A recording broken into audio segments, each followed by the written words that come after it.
What if I told you that a single computer glitch, a misread radar, or even a virus from a bat nearly wiped out humanity? From the Black Death that killed nearly half of Europe, to the Chernobyl explosion that poisoned the skies, to a nuclear bomb that almost detonated in North Carolina, Earth has dodged extinction again and again. In this video, we're counting down the top 10 craziest events that almost ended the world. And trust me, by the time we reach number 1, you'll wonder how we're even still here. Let's start off at number 10. In 2003, 50 million people across the US and Canada lost power in one of the biggest blackouts in history, and it all started with a tree branch. It was a hot August day. In Ohio, a tree brushed against a power line, just a tiny nudge, and boom, one line shut down. No big deal, right? Wrong. The grid didn't reroute power. Instead, it got confused, like a bug in a video game. Within 9 seconds, a cascade of failures rippled across 8 states and parts of Canada. No lights, no subways, no AC, just darkness. People were trapped in elevators, cities gridlocked, food spoiled, even water systems failed. And here's the creepy part. NASA spotted a drop in air pollution from space. That's how much the world paused. The cause? Human error, software bugs, and yes, a few birds and squirrels messing with the wires, chaotic little agents of doom. It wasn't hackers, not terrorists, just a broken system waiting to fall. And it almost did. We were this close to a total grid meltdown. The 2003 blackout, proof that sometimes the end of the world doesn't need a villain, just a tree. Coming up next at number 9, it was New Year's Eve, 1999. People were partying like it was the end of the millennium. But behind the confetti and fireworks, the world was bracing for digital doom. Enter the Y2K bug. Sounds like a sci-fi villain, right? But this was very real. Back in the 60s and 70s, computer engineers thought they were being smart. To save memory, they programmed dates using just 2 digits. So instead of 1999, it was just 99. But what happens when the clock hits 00? Would computers think it was 1900 instead of 2000? Would banks crash? Planes fall from the sky? Nukes launch by accident? Governments, companies, and IT nerds everywhere scrambled to fix it. Billions of dollars were spent rewriting code just so computers wouldn't freak out over a calendar change. And when midnight struck, nothing happened. No crashes, no blackouts, no nuclear winter. Some say it was all hype. Others say we dodged a bullet thanks to the biggest software patch in history. Was it overblown panic or a disaster narrowly avoided? Either way, the Y2K bug showed us just how fragile our digital world really is. All that from 2 missing digits. Crazy, right? What would you have done if the world ended at midnight? Next up at number 8, imagine the entire world hitting the pause button all at once. In late 2019, an invisible enemy slipped out of Wuhan, China, and within months, it went global. COVID-19 wasn't just a flu, it was a pandemic that nearly brought civilization to a halt. Borders closed, planes grounded, schools went virtual, even sports vanished. Billion-dollar industries froze overnight, hospitals overflowed, ventilators became more valuable than gold, and masks, the hottest fashion trend. But in the chaos came a miracle. Scientists pulled off the impossible. Vaccines in under a year, something that usually takes decades. Slowly, the world rebooted. Cities came back to life, but over 6 million lives were lost, and the scars are still fresh. COVID-19 showed us just how fragile and connected we really are. One virus, one world, one wild ride that almost ended everything. The pandemic may have shut us down, but it also proved we're tougher than we think. Up next at number 7, in 1955, the world nearly blew itself up because of a weather balloon. Yep, a balloon. Here's how it went down. The US launched hundreds of high-altitude weather balloons under Project Detonated.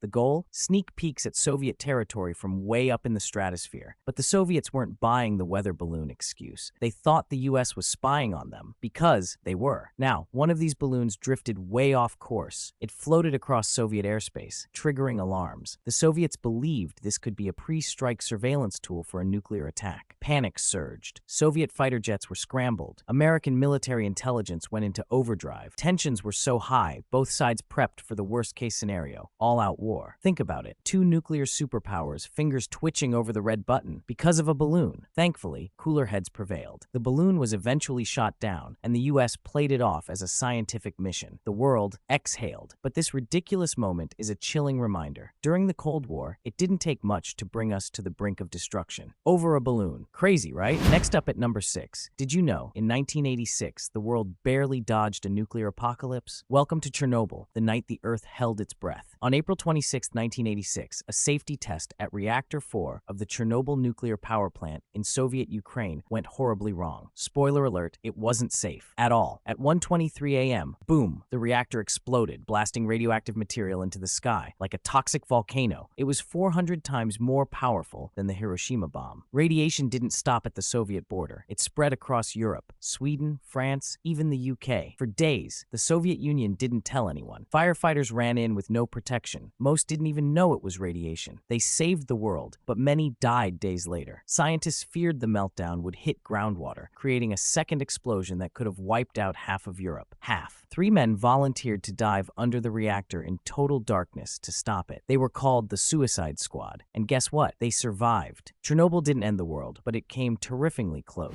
Halfway there. At number 5, remember December 21st, 2012? The day the world was supposed to end? Yeah, people legit thought the Mayan calendar predicted the apocalypse. Planets aligning, global floods, earthquakes, mysterious planets slamming into Earth. It was chaos, and it hadn't even happened yet. It all started with an ancient Mayan calendar called the Long Count. It ended a major cycle, called a Blackout, after 5,125 years. So naturally, some folks thought, yup, that's it, the end of time. Theories exploded. NASA was swamped with questions about a rogue planet named Nibiru crashing into Earth. Survival bunkers sold out. Even movie studios cashed in with disaster flicks like 2012, featuring fireballs, tsunamis, and the Earth cracking like a cookie. And people panicked. Some quit their jobs. Others threw end-of-the-world parties. One guy in China even built his own personal ark. Seriously. But here's the twist. The Mayans never said the world would end. Historians say it was just the end of one cycle and the start of a new one. Kind of like flipping your calendar to January 1st, but way more dramatic. And NASA, they basically said, relax. No death planet, no black holes, just another Friday. And when the sun rose on December 22nd, 2012, the world didn't end. No explosions, no alien invasions, not even a decent earthquake. Just Monday. So why does this matter? Because it shows how easily we fall for fear, mystery, and ancient predictions, especially when they come with a ticking clock. The 2012 Mayan apocalypse didn't end the world, but it did remind us how ready we are to believe it could. Next up at number 4, in 1983, the world came this close to ending, and most people never even knew. September 26th. Deep inside a Soviet bunker, a man named Stanislav Petrov was monitoring for U.S. nukes. Suddenly alarm. The screen screamed, incoming missile launch. Then 2, then 5. American nukes, supposedly headed for the Soviet Union. Protocol was clear. Report it. Retaliate. Start World War III. No questions asked. But Petrov hesitated. Why only 5 missiles? Why would the U.S. start a nuclear war so small? The pressure was insane. One wrong move and the world was toast. Petrov had minutes to decide. His orders? Report the launch. But instead, he picked up the phone and said false alarm. And guess what? He was right. It was a glitch. Sunlight bouncing off clouds confused the satellites. No missiles. No war. Just a terrifying cosmic prank. One man's gut feeling may have saved all of humanity. No superhero cape. No movie. Just a stressed out officer who trusted logic over panic. So the next time your phone glitches, just be glad it's not a nuclear warning. Petrov never got medals, but he gave the world something better. A second chance. Next up at number 3. What if I told you the world almost ended in the 1300s because of a flea? Yep, a flea. Not a war, not a meteor, not aliens. A tiny flea riding on a rat. Between 1347 and 1351, the Black Death swept through Europe like a horror movie come to life. No joke, this plague wiped out around 25 million people in just 4 years. That's a third of Europe's population. Gone. Some towns lost everyone. Others were abandoned forever. People literally thought it was the end of days. It all started when infected rats hitched a ride on trading ships from Asia to Europe. Their fleas carried Yersinia pestis, a deadly bacterium. And when those fleas bit humans, boom, fever, black boils, internal bleeding, and death within days. Imagine this. You're walking through a street in 1349. The bells are tolling nonstop. No one's working. No one's farming. Bodies are piling up. Priests stop giving last rites. Doctors give up. Cats, dogs, and even shadows are blamed. People dance through the streets, thinking the world is ending. Others lock themselves inside forever. Economies collapsed. Kingdoms panicked. Entire families vanished. The plague didn't care if you were a king or a peasant, and yet somehow humanity survived. But here's the twist. The Black Death didn't just kill. It changed everything. Labor shortages gave peasants more power. Medicine, science, and hygiene slowly advanced. And society, never the same again. So the next time you swat a bug, remember, one flea once nearly ended the world, and we're only here because somehow enough people made it through.